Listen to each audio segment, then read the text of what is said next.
Indonesia berhasil mengalahkan Filipina dengan skor 3-0 di cabang sepak bola SEA Games 2023 Kamboja.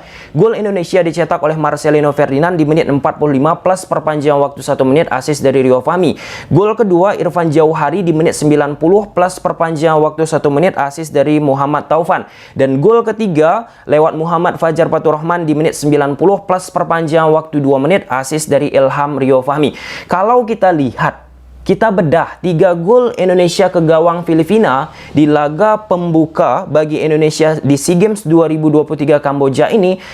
3 gol tersebut berasal dari situasi turnover atau pemain Filipina melakukan kesalahan. Dengan cepat kesalahan tersebut dioptimalisasikan oleh pemain-pemain Indonesia dengan memberikan progresi pas langsung ke lini depan Indonesia dan berupaya secepat mungkin untuk bisa menciptakan peluang ataupun gol di saat struktur pertahanan dari Filipina belum terbentuk rapat padu padat. Ketimbang kalau kita saksikan permainan build up, open play dari penjaga gawang, lini belakang, lini tengah sampai lini depan, mengalami kesulitan Indonesia. Bahkan kalau kita lihat Coach Indra Sapri pada saat menghadapi Lebanon di pertemuan pertama, di pertemuan kedua, mengalami kesulitan juga dari sisi permainan build up. Karena kita tahu Coach Indra Sapri sampaikan di sesi latihan tim Indonesia yang diberangkatkan di SEA Games 2023 ini, beliau mengharapkan pemain-pemain Indonesia jangan bermain sepak bola dengan teori mudah-mudahan. Mudah-mudahan itu bermain long ball, direct panjang ke depan. Aku katakan bukan tidak boleh bermain long ball. Kalau misalnya momentumnya tepat, why not? Kenapa tidak kita melakukan long ball? Tapi itu yang dipertegas oleh Coach Indra Sapri. Jangan bermain long ball. Long ball itu kan artinya mudah-mudahan untuk bisa memanfaatkan kesalahan dari pemain lawan pada saat melakukan duel udara. Oleh karena itu ditekankan oleh Coach Indra Sapri untuk bermain build up dari bawah, tengah sampai depan. Dan itu kita lihat di 3 pertandingan terakhir Coach Indra Sapri bersama Indonesia, termasuk laga Indonesia menghadapi Filipina. Tetap Indonesia memiliki problematika untuk membangun serangan dengan bagus dan rapi. Apa problemnya? Ya, passing. Masalah passing ini nggak usah kita bahas berulang-ulang. Pada saat Coach Sintayong menjadi pelatih kepala, tetap passing. Pada saat Coach Indra Sapri bersama Indonesia pun kan ditekankan oleh Coach Indra Sapri, passing. Kalau misal passingnya nggak bagus, gimana coba? Membangun serangan dari bawah, tengah, sampai depan. Nah, nggak heran. Lebih berbahaya pada akhirnya Indonesia memanfaatkan kesalahan dari lawan, kemudian dengan cepat melakukan serangan. Dan terbukti 3 gol yang diciptakan oleh Indonesia di saat struktur pertahanan dari Filipina belum terbentuk rapat padu padat. Di Twitter sudah aku bahas sedikit tentang apa yang dilakukan oleh Indonesia dan Filipina di laga ini dengan langsung berdasarkan tactical vote yang ada di lapangan pertandingan. Indonesia terlihat menggunakan pola 1-4-3-3, sedangkan Filipina menggunakan pola 1-4-1-4-1. Nah, kita langsung saja menuju ke papan taktikal. Coach Indra Sapri bersama Indonesia tetap menggunakan pola andalan 1-4-3-3 di atas kertas. Di belakang ada Hernando, 4 back ada Arhan, Dewangga, Rido, Rio Fahmi. 3 pemain di tengah, Marcelino Ferdinand, Raihan, Beckham Putra. Pemain di depan, Witan Sulaiman, Sananta, Schroyer. Kalau kita lihat 3 pertandingan terakhir Coach Indra bersama Indonesia, termasuk saat menghadapi Filipina dan Lebanon di 2 laga uji coba, teman-teman, pola 1-4-3-3 ini tetap dipertahankan oleh Coach Indra Sapri. Sedangkan Filipina menggunakan pola 1-4-1-4-1. Nah, di sini terlihat banyak sekali sebenarnya celah yang bisa dimanfaatkan oleh Indonesia, tepatnya di posisi area di antara lini tengah dan lini belakang dari timnas Filipina. Timnas Filipina hanya menggunakan 1 defensive midfielder. Artinya ada celah di antara posisi yang ditempati oleh Marcelino ataupun Witan Sulaiman ataupun Beckham Putra dan Schroyer ini. Problematikanya, pemain-pemain Indonesia mengalami kesulitan untuk bisa memprogresikan bola ataupun meletakkan bola di area yang kosong ini. Sulit, karena apa? Indonesia kita tahu, passing-passingnya nggak akurat. Ketika passing-passingnya nggak akurat, maka sulit untuk bisa memberikan bola ke area yang kita bahas ini tadi. Itu yang pertama, karena passing.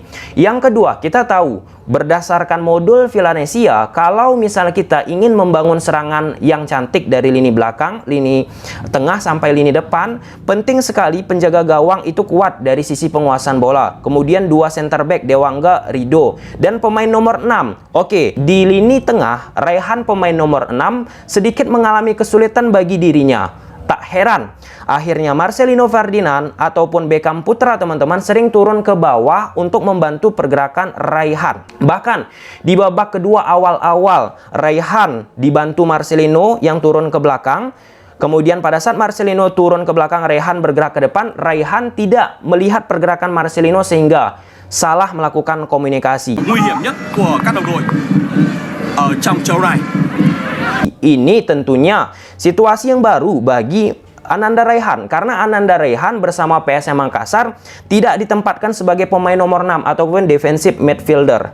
Perlu adaptasi, perlu waktu untuk bisa melakukan apa yang diinginkan oleh Coach Indra Sapri. Kalau kita fair-fairan aja, di lini belakang, Dewangga ataupun Rido teman-teman beberapa kali mencoba membangun serangan dari umpan pendek pun sebenarnya passing-passingnya harusnya bisa dioptimalisasikan lebih bagus lagi. Tapi ya ini problem, kita nggak usah asik bahas passing.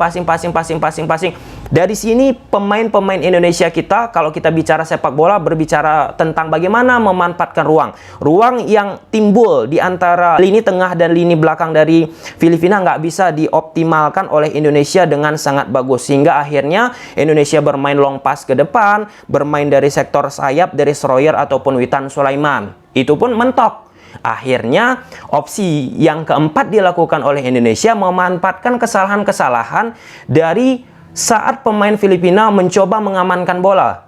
Bola yang diamankan oleh pemain Filipina nggak sempurna, jatuh ke pemain Indonesia, dan dengan cepat pemain Indonesia berupaya untuk memprogresikan bola ke lini depan Indonesia dan tercipta gol seperti yang aku sampaikan di awal tadi.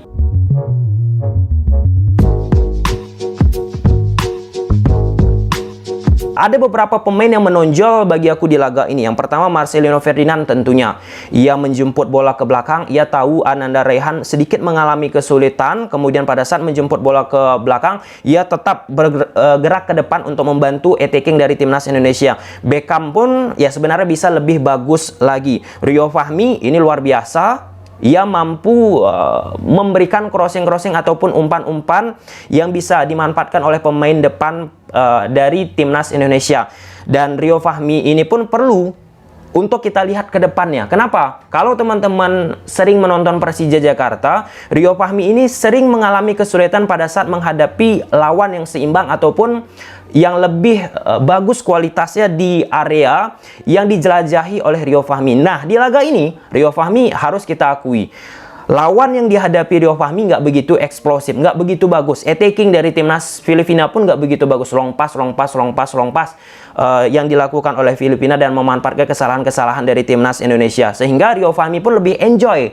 Nah, kalau kita lihat track record Rio Fahmi pada saat bersama Persija melakoni laga Liga 1 menghadapi tim yang secara level imbang sama Persija dan menghadapi lawan yang secara individu lebih tinggi, itu Rio Fahmi mengalami kesulitan. Sehingga ketika Rio Fahmi mengalami kesulitan menghadapi level yang seimbang, Rio Fahmi pun dari sisi attacking agresifnya nggak akan bisa lebih terlihat. Jadi Rio Fahmi pun membagi fokusnya. Nah, saat menghadapi Filipina ini kan Rio Fahmi bisa terlihat lebih enjoy melakukan agresivitas attacking ke lini depan. Oke, ini laga pertama. iklim cuaca pun sangat panas, sulit bagi Indonesia, dan adaptasi menjadi salah satu hal yang harus juga kita perhatikan. Dan pemain-pemain Indonesia ini pun kan belum lama kumpul, seperti Marcelino, Witan Sulaiman, dan pemain-pemain lainnya karena ada jadwal liga pada saat uji coba Indonesia menghadapi Lebanon. Dan sekali lagi, kalau kita bicara apa yang dituangkan oleh Coach Indra Sapri, bermain cantik dari lini belakang, lini tengah, lini depan, maka haruslah diperbaiki passing.